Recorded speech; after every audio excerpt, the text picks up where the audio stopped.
So employer branding is ultimately the experiences that people have in an organisation. Yeah? Correct. And that is defined by the way that they are led in an organisation. It can have a big influence on that, yeah.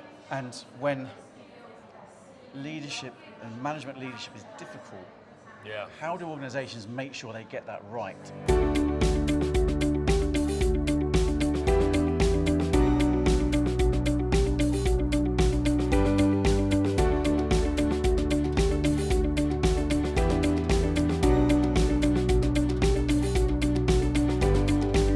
So employer branding is ultimately the experiences that people have in an organisation.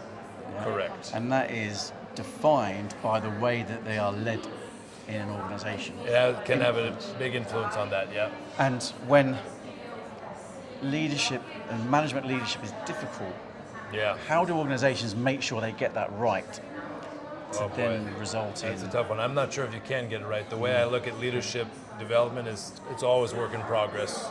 Perfect. Yeah, Okay. so it's not really about getting it right. It's just about recognizing the need to make sure that there's progress. Yeah. And it's also about recognizing that that is a lever, that leadership, improving and growing as leaders from the top down to the first line leaders is an important lever to activate in order to get improvements in the company culture. Or as one of the speakers said, to not mess up what is good.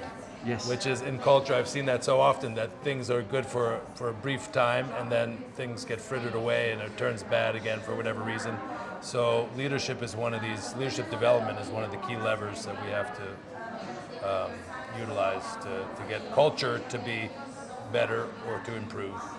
And then the way I see employer branding is it's like different links in a chain, and then the people who are working on the inside, that would be also maybe interior designers who are designing the office space, Yes. right? And also then the people who are engaged in coaching and leadership development, they're working on the inside so that we have something worthy of sharing on the outside. Yeah. And I think probably not everybody approaches it that way, but that's where I am on that chain. I'm in the internal side, this inside out. Let's make it awesome so we have something to talk about.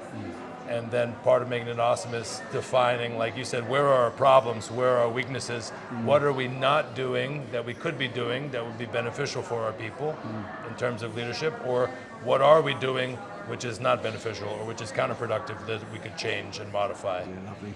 Yeah. Actually, I really like what you do is that you're going in and you're actually saying if you're a new manager, actually, let's look at giving you the tools and the things that you can only really get off over experience to help you be the best manager. Because typically what happens, isn't it? You progress as an organisation by being a specialist, by being, good an accountant. So you become a more senior good accountant, then you become responsible for accountants.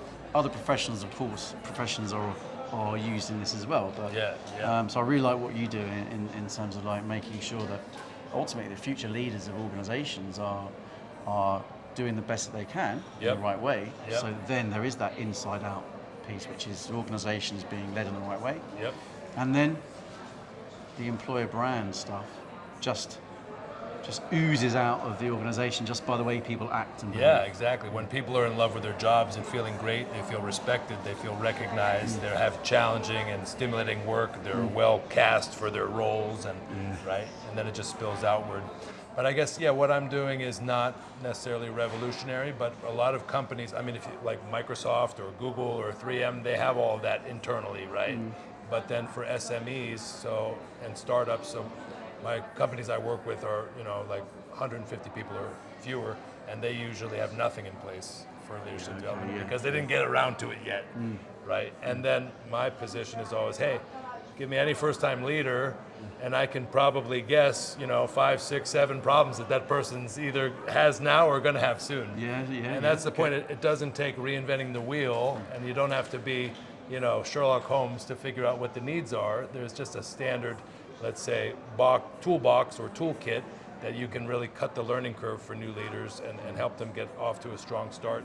And then the human toll of not doing that not only burns out and harms your leader, but the people that they're leading, right?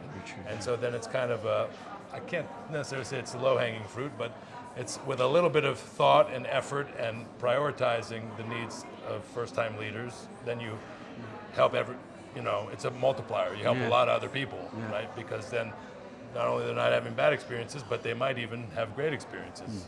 Well, look, it's easier when you know how. Yeah. And you know how, and it's great that you're sharing that with people. So thanks very much. Thank you. Beautiful. Thank you.